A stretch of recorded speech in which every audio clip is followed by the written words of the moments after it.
شہوت کا مقابلہ اس طرح کر کے اس کو جڑ سے اکھیڑ ڈال، اس صورت میں تو کامیاب رہے گا۔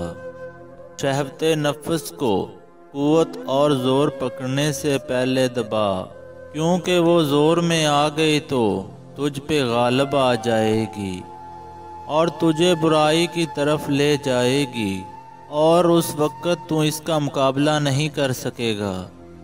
خدا تمہاری دعا قبول اس لیے نہیں کرتا کہ تم خدا کو مانتے ہو مگر اس کی عبادت نہیں کرتے۔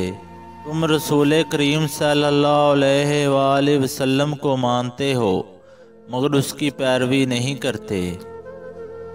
قرآن پاک پڑھتے ہو لیکن اس پر عمل نہیں کرتے۔ اللہ تعالیٰ کی عطا کردہ نعمتیں کھاتے ہو مگر اس کا شکر ادا نہیں کرتے۔ جانتے ہو کہ جنت فرما برداروں کے لیے ہے، پھر بھی فرما برداری نہیں کرتے۔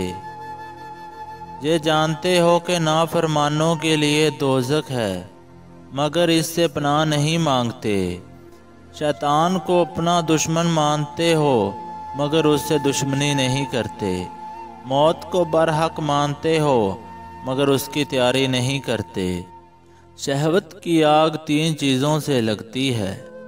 اول شہوت کے انتقام سے، دوم خود کو ہوس کا نشانہ بنا کے، سوم برائی کی طرف مائل ہونے سے۔